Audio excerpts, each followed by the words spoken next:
திருவள்ளுவனை போல் வள்ளுவனை போல் இளங்கோவை போல் பூமிதனை யாங்கெனும் பிறந்ததில்லை என்று பாரதியாரின் அடிகளை முன்வைத்து நடுவர் அவர்களுக்கும் சக பேச்சாளர்களுக்கும் அவையோர் அனைவருக்கும் எனது வணக்கங்களை தெரிவித்துக் கொள்கிறேன். திருக்குறளில் நிறைந்து இருப்பது அறச்சிந்தனையா அன்பு சிந்தனையா, இப்படி இரண்டு டாபிக்கா வரப்போ நம்ம இடஒதுக்கீடு பத்தி பேசிடுவோம் நடுவர் அவர்களே. ஏன்னா இடஒதுக்கீடு இன்றளவுக்கும் ரொம்பவே முக்கியம். அன்பு என்பதற்கு திருக்குறளிலே முதலில் 3 பாற்கள், அதில் முதன்மையாக இருக்கக்கூடிய அறத்துப்பாலிலே 4 இயல்கள் இருக்கின்றன. அதில் இரண்டாவதாக இருக்கக்கூடிய இல்லறவியல் என்னும் இயலிலே அன்புடைமை 1% நடுவர் அவர்களே. 99% என்னன்னா அடக்கமுடைமை, ஒழுக்கமுடைமை, அழுக்காராமை, புறங்கூறாமை, பொறையுடைமை என்று எத்துணை அதிகாரங்கள் அறத்திற்கு மட்டுமே. இப்போ இவ்வளவு நேரம் திருக்குறள் பத்தி பேசிட்டு இருக்கும் போது எல்லாரும் நினைப்போம் 2 வருஷத்துக்கு முன்னாடி வாங்கின துணியே நமக்கு பத்தல, ஏன்னா உடலிலே அவ்வளவு மாற்றங்கள். அப்படி இருக்கையில் மனதளவிலே தனிப்பட்ட நபருக்கோ சமுதாயத்திற்கோ எத்துணை மாற்றங்கள் நிகழ்ந்திருக்கும். ஆனா 1000 வருஷத்துக்கு முன்னாடி எழுதின ஒரு புத்தகத்தை வைத்து நாம் ஏன் இன்றும் பேசிக் கொண்டிருக்கிறோம் என்றோம். எல்லாருக்கும் தெரியும், தமிழ்நாட்டிலே நவீன சிந்தனைக்காகவே பெயர் பெற்றவர் சுஜாதா என்னும் எழுத்தாளர். அவர் திருக்குறளுக்கு உரை எழுதுகிறார். அதில் முன்னுரை மட்டுமே 10 பக்கங்களுக்கு மேலே இருக்கின்றன. அதில் அவர் என்ன கூறுகிறார் என்றால், இந்த மனிதர், திருவள்ளுவரை குறிப்பிட்டு, இந்த மனிதர் 1800 ஆண்டுகள் கழிந்து ஒரு மனிதரை சந்தித்தாலும் தன் சிந்தனையினால் கை குலுக்கக்கூடிய ஒரு பெருந்தன்மை கொண்டவர். இது ஆச்சரியம் இல்லையா என்று கேள்விக்குறியோடு கேட்கிறார். காலம் கடந்து காலம் ஒரு புத்தகம் பயணிக்க வேண்டும் எனில் அதில் அறச்சிந்தனையே முதன்மையாக இருக்க வேண்டும். இல்லறம் பற்றி ரொம்ப நல்லா பேசினாங்க நடுவர் அவர்களே. அன்பு கடல், எலும்பை போல் ரொம்ப நல்லா பேசினாங்க. ஆனால் அறமற்ற அன்பினை நமது சமுதாயம் ஏற்றுக்கொண்டு விடுமா?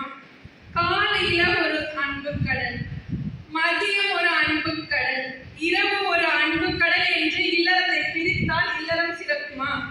நமது சமுதாயத்திற்கு அறத்தில் கூட அன்பு வேண்டும் நடுவர் அவர்களே. அறமில்லாத அன்பினால் என்ன ஆயிற்று என்று ராமாயணம் கூறும் அல்லவா? ரொம்பவே மிகச்சிறந்த 2 திருவள்ளுவர் கொடுத்த ஒரு 2 குறள் இருக்கு. என்னன்னா,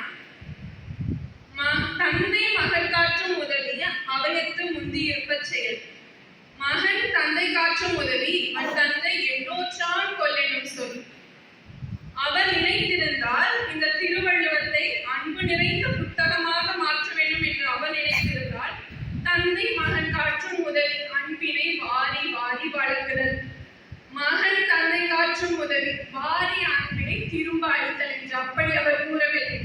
தந்தை என்ன செய்ய வேண்டுமாம்? சான்றோர்கள் இருக்கும் சபையில் தன் மகன் நிற்குமாறு அறம் நிறைந்த கல்வியினை கொடுக்க வேண்டுமாம். அதே போன்று மகன் என்ன செய்ய வேண்டுமா? தான் அறன்படி பயின்ற கல்வியினை சான்றோர்களுக்கும் சமுதாயத்திற்கும் முன் நிரூபித்து இவனை பெறுவதற்கு இவன் தந்தை என்ன வேறு செய்தானோ என்று அனைவரும் போற்றும்படி வாழ வேண்டுமாம்.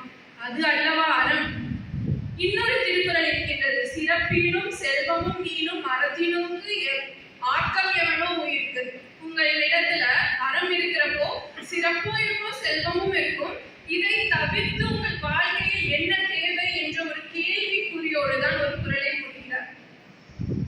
முப்பாலில் நிறைந்து இருப்பது அறச்சிந்தனையா அன்பு சிந்தனையா அப்படின்னு சொல்றப்போ ஒரு முக்கியமான குறிப்பை நம்ம கண்டிப்பா எல்லாத்தையும் உங்ககிட்ட பகிர்ந்துக்கணும்னு ஆசைப்படுறேன். மகாத்மா காந்தி அவர்கள் லியோ டால்ஸ்டாய் என்னும் ருஷ்ய கவிஞரை, அவரோட எழுத்துக்களை ரொம்ப நல்லா படிக்கிற ஒரு ஆர்வம் கொண்டவர். அவரோட புத்தகத்துல அறச்சிந்தனைகள் முழுக்க நிறைந்து இருக்கின்றன. அப்போ அதை பார்த்துட்டு மகாத்மா காந்தி அடிகள் அவருக்குள்ளே ஒரு ஆர்வம், அதை கடிதமாக எழுதி அனுப்புகிறார்.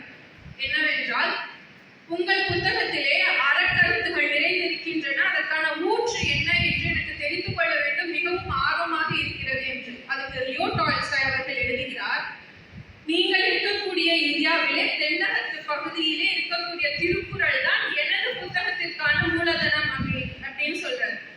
அதை படிச்சுட்டு மகாத்மா காந்தி அவர்கள் திரும்ப எழுதுகிறார், திருக்குறள் என்னும் புத்தகத்தை தெரிந்து கொள்வதற்கு இவ்வளவு நாள் ஆயிற்று, பரவாயில்லை, அடுத்த ஜென்மம் ஒன்று இருந்தால் திருக்குறளை பயில்வதற்காகவே நான் தமிழனாக பிறக்க வேண்டும் என்று அவர் புத்தகத்தில் எழுதியிருக்கிறார். அறநிலை